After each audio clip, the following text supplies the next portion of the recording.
So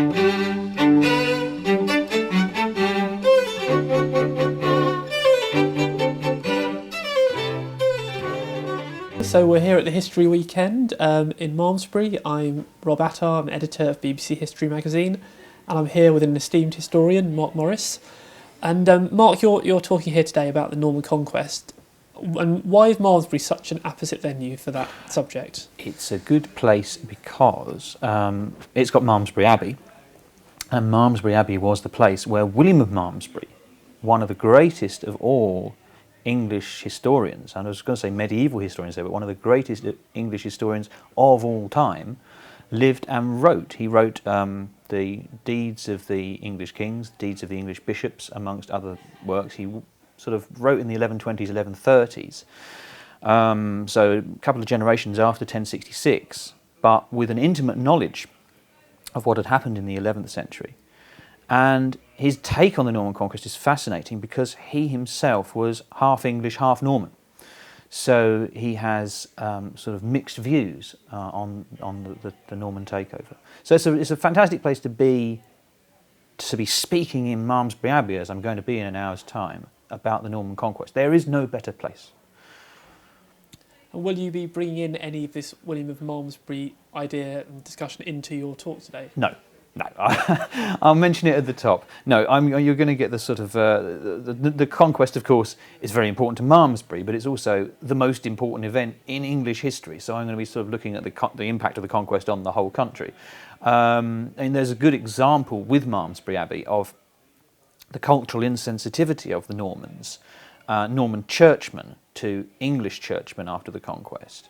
In almost every 12th century English monastic chronicle, there is a story of the new Norman abbot being imposed on the English monks, and more or less turning up and saying, "Well, who's this Saint Ian's with? I can't even say that, and being incredibly rude and disparaging, either verbally, over dinner, saying, "Well, I think all these saints you've got are rubbish. I don't think they're actually holy men at all," about Anglo-Saxon saints, or, as in the case of Malmesbury, mistreating their relics, tossing the bones out the church door at Malmesbury, all these bones that they kept carefully separate of their former abbots and sort of revered holy men, just literally sort of sweeping them out the church door and saying, none of that. So there's a good example there with Malmesbury. I mean, these records that we're talking about and these sources are, say, 800-900 years old, can we view them with much accuracy these days? Yeah, I mean, one of the difficulties of doing a book on the conquest was that I cut my teeth doing 13th century history. And with 13th century history, you have not only chronicles, i.e. sort of monks and their opinions, or indeed in the 13th century laymen and their opinions, but opinion. In the 13th century, you also have government archive. So you can check at least the details, i.e. the dates, the occasions where the king was, who was with the king, from the official record against the hearsay or the gossip of the chronicles. Now, when you go back to the 11th century, the conquest period, you can't do that because the government archive is virtually non-existent. You've only got Domesday Book and a handful of charters. So you're much more reliant on the chronicle opinion. And the chronicle opinion is incredibly partisan. It's chronicle kind of, you talk about the Anglo-Saxon chronicle, for example, that almost implies a very dry, sort of, unbiased, impartial opinion. This year it rained and the abbot died type thing, which you do get. But a lot of the material of the conquest period is very, very partisan, and it's right to call it propaganda. So it's pushing one view, either a pro-English view or a pro-Godwin view, or of course, in the case of the Normans, a pro-William or a pro-Norman view. So sifting through that material was the sort of the trick and the difficulty with doing a book on the Norman Conquest. So how much credibility you can attach to it, it's almost you have to do it on a line-by-line basis. So take someone like, we have a chronicler, a historian, a writer called William of Poitiers, who is William the Conqueror's chaplain, and he writes the deeds of William. Now, because he's William the Conqueror's chaplain and he's writing for William the Conqueror's court, he is incredibly sycophantic, nauseatingly sycophantic in describing William's deeds, William's prowess, William's clemency, William's chivalry, etc. So you have to take all that with a pinch of salt. Having said all that, he is William the Conqueror's chaplain. He is absolutely the man on the ground. He's lived through these events that's been described. So in terms of the detail, if he says, you know, the Normans landed at Pevensey, and then they went, you know, this way when they were invading England, or there was this meeting here. It's a very, very detailed blow-by-blow account of the conquest, which is utterly compelling in its credibility. So they might be laced with dubious opinions, but so you see what I mean. It's evaluating it, as I say, on a sort of line-by-line basis. When's he likely to be lying, and when is there no reason for him to be lying? And the Norman Conquest, like you said, is one of the most famous events in British history. We've all probably been learning about it since school days.